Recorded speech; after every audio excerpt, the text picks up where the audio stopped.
coming out on this Wednesday. I know it's a short week, and at least for me, we had off Monday, but I found that the short weeks actually feel like the longest. So it's lovely to celebrate Wednesday with you.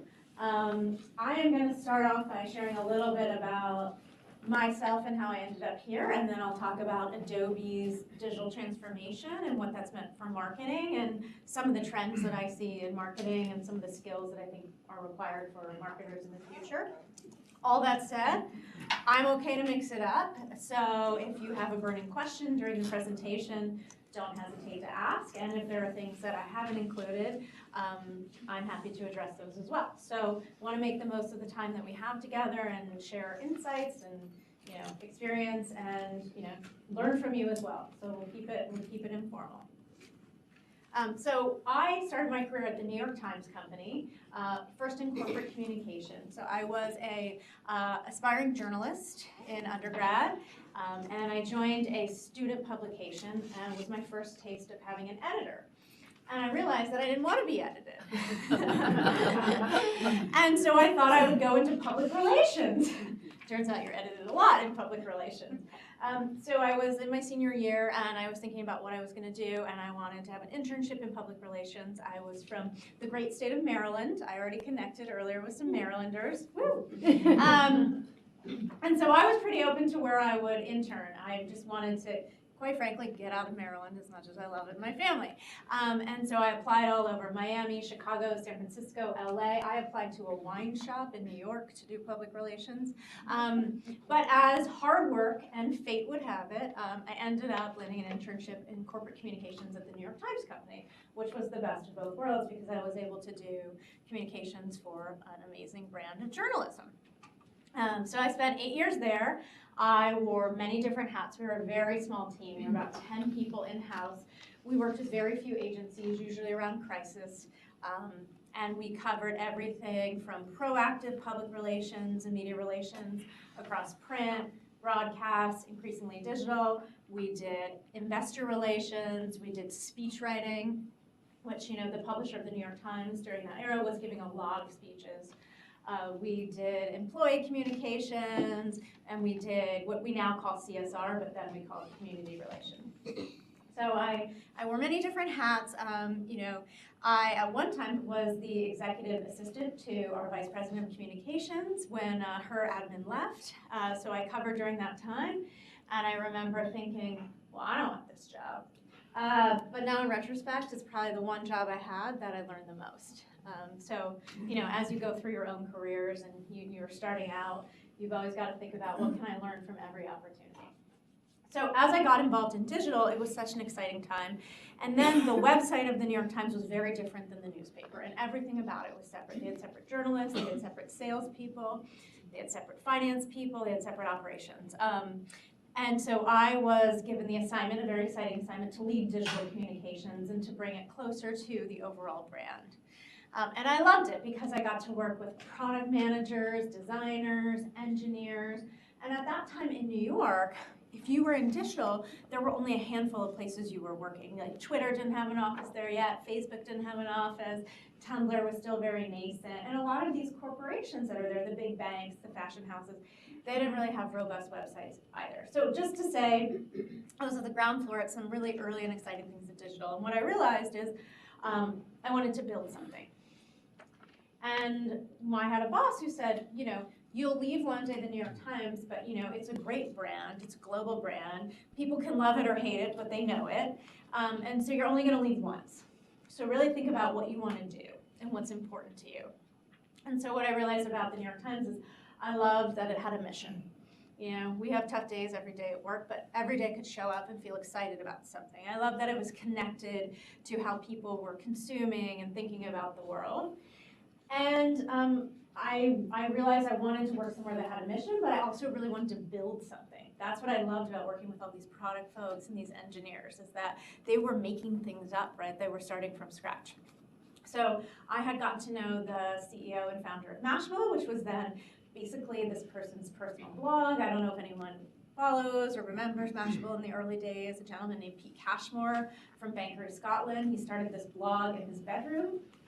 And when I left, it had 50 million monthly unique readers. So it went kind of from 0 to something pretty quickly. It's his personal blog. He had gotten a big following on Twitter, and he wanted to build a global media brand. And so I joined him to lead marketing.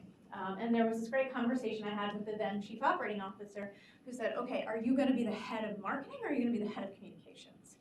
And I thought, well, both. I think it's really important that they're integrated because that's how digital is.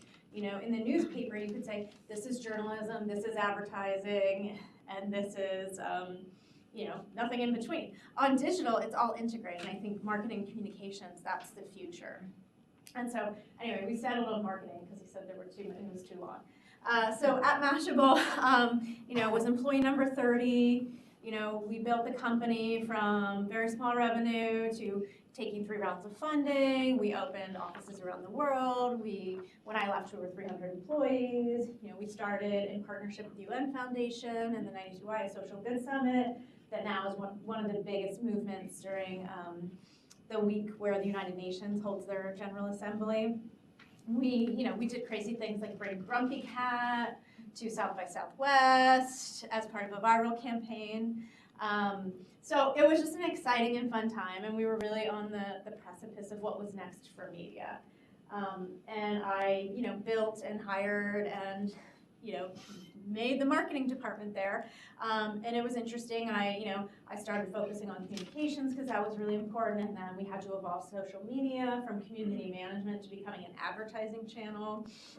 We launched one of the first Snapchat Discover channels, which involved bringing in animators and designers and, you know, these amazing creative skills to create this channel for marketing. And so, again, just a really rich, exciting time. You know, digital media's had a rough year, for sure. There's a lot of contracting in that industry, but during that time it was very exciting with a lot of possibilities. I partnered with Facebook and Google and a lot of the tech companies to evolve our content and be part of their products as well. And so I always was adjacent to the tech industry. And when I thought about what I wanted to do next, I thought, well, I could stay in media, I could go to an agency, a marketing, a PR, an ad agency, or I could go to a brand. And the advice people gave me was, think about a brand you really love, you know, because you want to go in every day and you want to be excited about that mission. And I really struggled with the one brand that I would want to, you know, go in and put my heart and soul into. But I came up with a few qualifications that were important to me. I had to work at a place that had a mission. I wanted to work in-house. I wanted to work for a boss that I could learn a lot from and that, you know, I was excited to work for.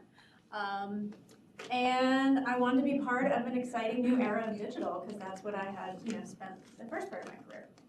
So through networking, I had gotten to know the CMO of Adobe, Ann Lunas, and she, you know, called me one day and said, hey, I have this job opportunity, and, you know, I think you're someone who fits the profile. And by the way, I was living in New York, hence the New York Times. She said, by the way, it's in the Bay Area, San Jose. So, you know, the New Yorker in me at that point was like, I don't think that's going to happen. But long story short, you know, we had a series of conversations, and I met like 500 people on an interview panel. And about 2.5 years ago, myself and my husband and my daughter, who's very young, we moved here to the Bay Area. So I joined to lead strategy and operations at Adobe. When I was at Mashable, I thought we had this amazing strategy, we had this great team, and we just weren't good at operations. And I think, you know, you see that a lot with younger companies. And so I wanted in my next role to have more operational experience. I wanted more financial experience. I wanted to partner more with HR. I wanted to think more about the infrastructure, whether that's processes or technology, that will enable marketers to do a great job. And so this role had that. It also had a strategic element, partnering with our CMO on what the next 5 years of marketing would look like. How do we need to align our organization? What are the values that we need to bring into it? What are the tools? What are the people? What are the budget mechanisms to get that done? And so it's very much an integrator role, working across global marketing. And then last May, I expanded my role to include global communications. So everything from public relations and media relations and all the things that maybe listed. So here I am at Adobe, this amazing tech company on the West Coast, and it's such an exciting time to be here. We have the room for 30 more minutes, and Stacy will be here if you have individual questions. And I think there's still some drink and food in the back, so please stay and network more. Thank you.